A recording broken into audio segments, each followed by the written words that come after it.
Imagine a city. A city with its own zip code, 2 nuclear reactors, and enough firepower to change the course of history. Now imagine that city moving across the ocean at over 30 knots. Welcome to the USS Abraham Lincoln, better known to its crew as Abe.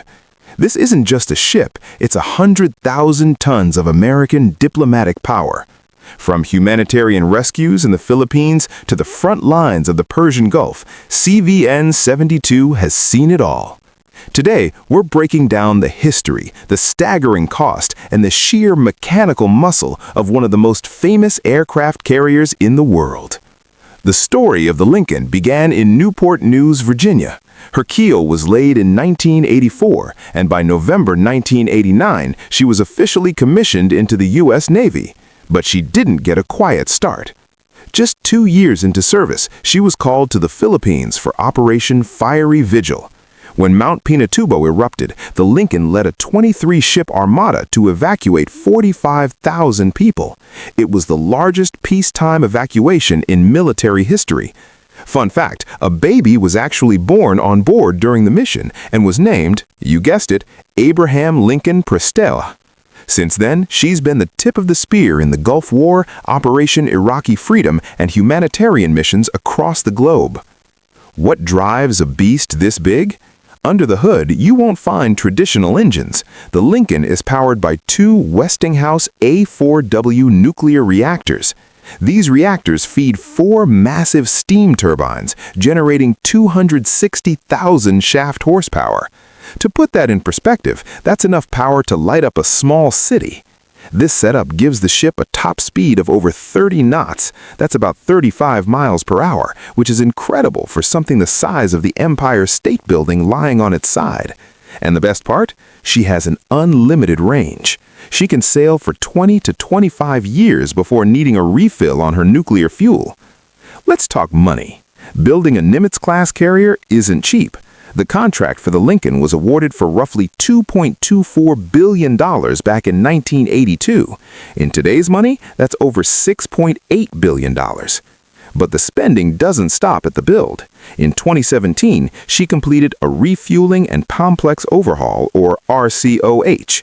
This midlife upgrade took 4 years and cost billions more to ensure she stays combat ready for another quarter century.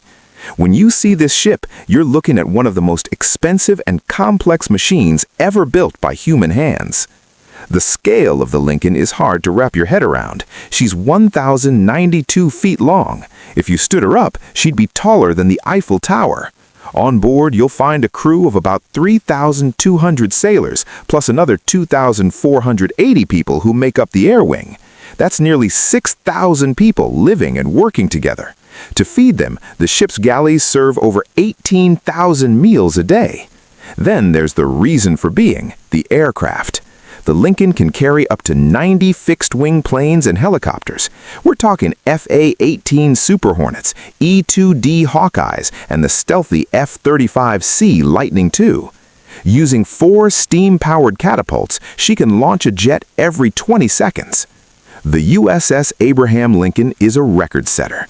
In 2003, she completed a 290-day deployment, at the time the longest ever for a nuclear carrier. It was on her deck that President George W. Bush gave his famous Mission Accomplished speech. She was also the first Pacific Fleet carrier to integrate female aviators into the crew back in 1993, a landmark moment for the U.S. Navy. More recently, in 2022, she became the first U.S. aircraft carrier to deploy with a female commanding officer, Captain Amy Bauernsmith. Whether it's breaking records for fuel delivery at sea or serving as the filming location for the movie Stealth, the Lincoln is always in the spotlight. From a $6 billion price tag to a nuclear heart that never quits, the USS Abraham Lincoln remains a symbol of strength and service. She's more than steel and turbines. She's a testament to engineering and the thousands of sailors who call her home. If you enjoyed this deep dive into the Abe, hit that like button and subscribe for more breakdowns of the world's most powerful machines. What ship should we cover next? Let us know in the comments.